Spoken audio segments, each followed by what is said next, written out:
century, the prevailing popular narrative has remained largely unchanged. A celebrated cavalry officer rides into a valley and discovers that he faces a much larger force than anticipated. He is subsequently overwhelmed, and he and his entire regiment are slaughtered. But the truth of what happened to Custer at the Battle of the Little Bighorn is more nuanced. What if his defeat was not just the product of sheer numerical disparity, or an unforeseeable accident? What if it arose instead from the confluence of three decisive factors? Once you consider these three elements, the familiar image of Custer's last desperate stand dissolves, and in its place emerges a far more complex picture. It wasn't just the collapse of an overconfident soldier taken unawares, but the deliberate and coordinated victory of combatants defending their world. First, Gall. Maybe the most misunderstood factor in the narrative of Custer's defeat at the Little Bighorn was the Native American leadership. Everyone knows about Sitting Bull, the spiritual leader, and Crazy Horse, the fierce warrior chief. But there were other important leaders and respected individuals who were instrumental in orchestrating Native victory. Gall, for example, was a Hunkpapa Lakota, whose name rarely occupies a central place in mainstream accounts of the battle. Yet his influence can be seen along every ridgeline down which Custer's men advanced. Orphaned as a boy and raised by the broader Lakota community, Gall's early life was marked by hardship and survival in a landscape increasingly contested by trappers, traders, miners, and U.S. military expeditions. Like other young Lakota men, he passed through the rites of passage that emphasized both personal bravery and responsibility to his people. Gall quickly gained recognition for his skill as a hunter and fighter, as well as for his discipline, composure, and sense of justice. This reputation made him a natural leader. What truly propelled Gall to the highest ranks of Lakota war leadership was his temperament and tactical acumen in the face of escalating conflict. Throughout the 1860s and 1870s, as the U.S. government increased its excursions into Lakota land, Gall repeatedly distinguished himself in battles defending his territory and community. He combined traditional values of courage and self-sacrifice with the ability to read terrain, coordinate fighters, and anticipate enemy maneuvers, traits that were highly respected by both elders and fellow warriors.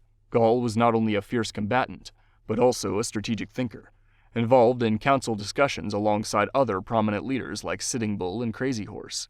By the time of the Little Bighorn campaign, Gall was recognized as a formidable warrior and an elite war chief. He was trusted to shape tactics, inspire followers, and defend the Lakota way of life at a moment of existential threat.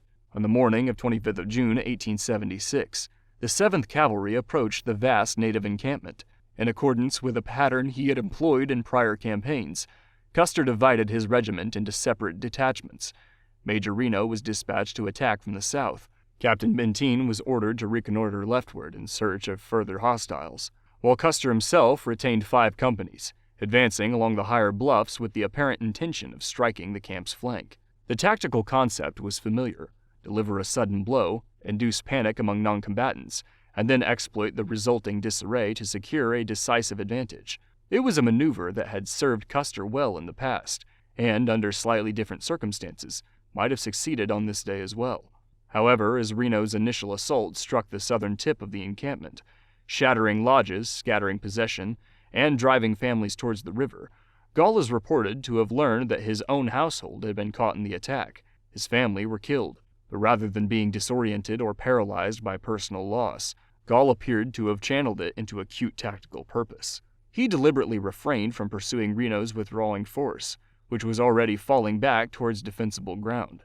Instead, he directed his warriors towards the commanding ridges which Custer's advance would inevitably have to traverse if it was to sever the encampment. These high benches east of the river were both strategic choke points and potential avenues of envelopment. Gall grasped instinctively that if he could delay or halt the cavalry here, the integrity of the settlement could be preserved. His operational concept was brutal in its simplicity: deny the enemy secure positions on the skylines, infiltrate warriors into the coulees and folds beneath each rise, hold critical river fords just long enough to compel the cavalry into disadvantageous ground, and then apply pressure until each isolated position collapsed in sequence. Rather than chasing the cavalry along the same axis of movement, a tactic which would have dissipated his own strength, Gall created a battle in which Custer's men were placed repeatedly in positions they could not hold. This steady tightening of the net was not the work of random aggression, but of a commander who understood the terrain as a series of linked decisions, each forcing the enemy into an ever smaller space. 2. Elite warriors. If Gall provided the strategic geometry of the engagement, It was the warrior societies of the Lakota and Northern Cheyenne that supplied its kinetic energy. Contrary to the myth of an unorganized mob, these were fighters raised from childhood within a cultural system that accorded the highest value to the four virtues: bravery, fortitude, generosity, and wisdom. These virtues were not understood in abstract, but in practical terms that affected every decision taken in battle. Bravery demanded the precise act the moment required, whether that be pressing forward into incoming fire or holding position in the face of fear. Fortitude meant enduring hardship and pain without complaint, and sustaining physical exertion when fatigue counseled retreat. Generosity was less an emotional sentiment than a social obligation. Prestige, once earned, was to be distributed for the good of the people. Wisdom was the faculty of aligning the other virtues, so that courage was not squandered in reckless or futile action. The warrior societies, the Tekola and Contetenza among the Lakota, the Dog Soldiers among the Cheyenne, and others, served as crucibles of discipline, training members to observe signals, to retain composure under duress, and to act with an acute awareness of the reciprocal positions of comrades in scattered and shifting fighting grounds. It was within this structure that the so-called suicide boys emerged.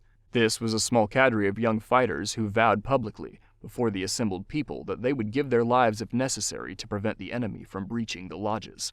Their distinctive paint and regalia made their oath visible, and their presence on the field was a form of psychological warfare as much as a physical reality. For any soldier facing them, the expectation that the opponent would break off at close range was shattered.